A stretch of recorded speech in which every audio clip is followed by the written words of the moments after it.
In the heart of Nigeria, in a village cradled by lush green hills, lived a young man named Aid. He wasn't just any young man.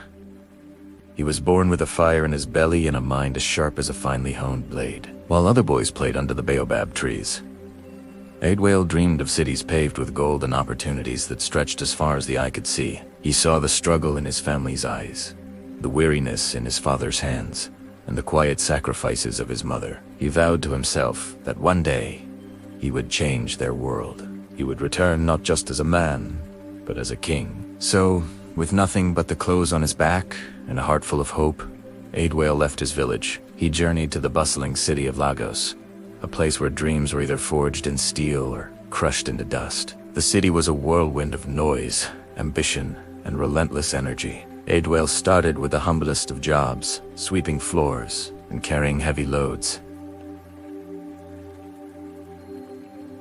He saved every single coin, learned every lesson the harsh city streets had to teach, and with a keen eye for business, he began to climb. Years turned into decades. Aidwale's small ventures grew into a sprawling empire. He built businesses, invested wisely, and soon his name was whispered in the corridors of power. He became a billionaire, a man who could command fortunes with a single phone call. He had grand houses, fleets of cars, and dined with the most influential people in the country. He had everything he had ever dreamed of, yet a small part of him felt empty. He missed the scent of the rain on the village soil, the taste of his mother's cooking, and the familiar faces of his family. After 20 long years, Aidwale decided it was time to go home. But he didn't want to return as the billionaire everyone knew. He wanted to see if the family he loved was still the family he remembered. Would they love him for who he was, or for what he had become? So, he devised a plan. He shed his expensive suits, his gold watches, and his polished shoes. He dressed himself in tattered clothes, rubbed dirt on his face, and wore a weary, defeated look. He would return not as a king, but as a beggar. He arrived at the edge of his village, his heart pounding in his chest. The familiar path felt both strange and comforting. As he walked, villagers stared at the disheveled stranger. Some pointed, others whispered. He finally reached his family's compound. It was larger than he remembered. His brothers had clearly done well for themselves. He saw his eldest brother, Billionaire, standing by a new, expensive car, dressed in fine egg. Aidwale approached him slowly, his voice raspy. "Brother," he said, "it is me, Aidwale. I have returned." Billionaire squinted, his face contorting in disgust. "Aidwale, my brother is a rich man in the city. You are a dirty beggar. How dare you impersonate him? Get away from my house before I have you thrown out." He waved his hand dismissively and turned his back, too busy polishing his car to spare another glance. Aidwale's heart sank. He then saw his other brother Dio coming out of the house. Dio had always been the kinder one. "Dio, my brother! Please!" Aidwale pleaded. "It's really me. I have fallen on hard times. I have nothing." Dio looked him up and down, a flicker of recognition in his eyes, but it was quickly replaced by shame. "Even if you were my brother," Dio said, his voice low and hurried. "Look at you.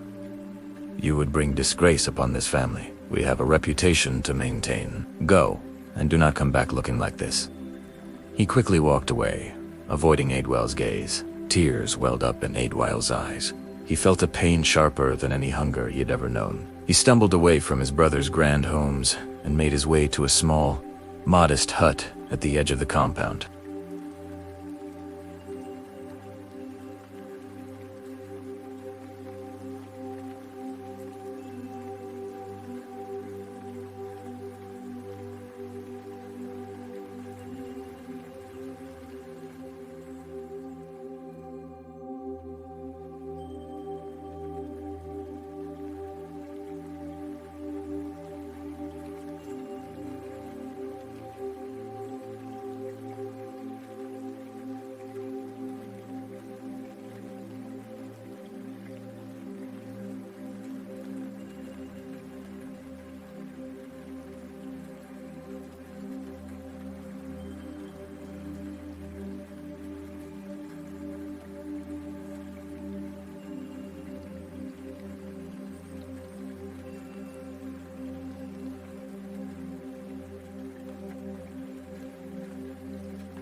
She led him inside her humble home.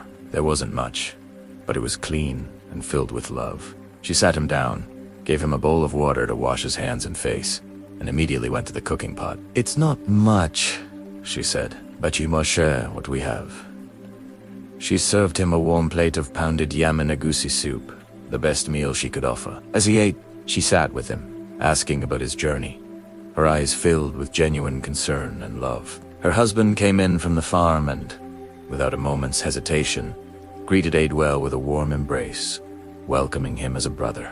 That night, Adewale slept on a simple mat on the floor of Funk's hut, but he felt more at peace than he had in 20 years in his luxurious mansions. He had found the one thing his money could never buy: unconditional love. The next morning, a fleet of gleaming, black cars rolled into the village, kicking up dust and causing a commotion. The cars stopped right in front of Funk's hut. Villagers gathered, whispering and pointing, wondering what important visitor had come to this humble home. Adewale's brothers, Bolarinua and Dio, rushed out of their houses.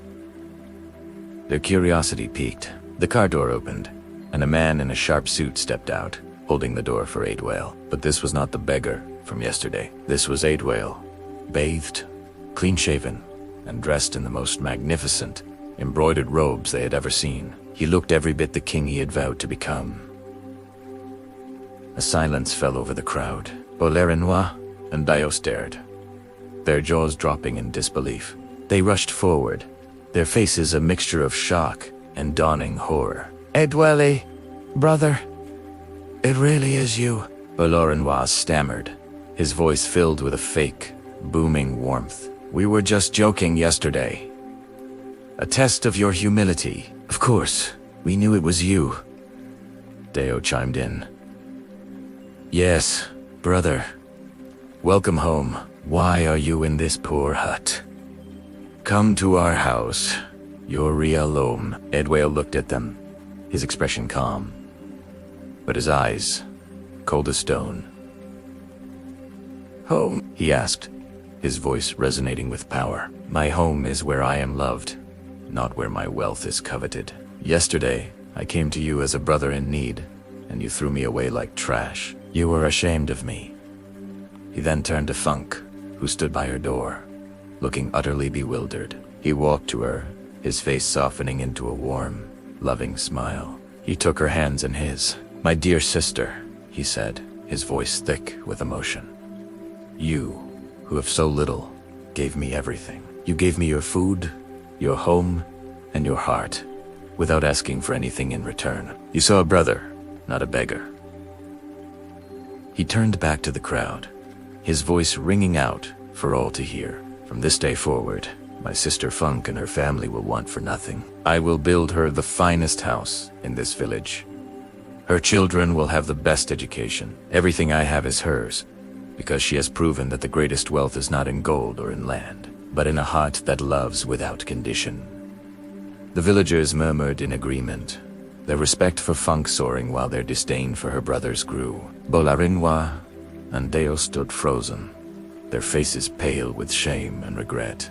They had been offered the love of a brother and had thrown it away in pursuit of status. They had chased the shadow and lost the substance. In their greed, they had become the poorest men in the village. Adewale had left his home to find his fortune, but he had returned to find his family, and in the process, he learned that true family isn't about the blood you share, but about the love you give when there's nothing to be gained. His wealth had built an empire, but it was his sister's simple act of kindness that had truly made him the richest man in the world.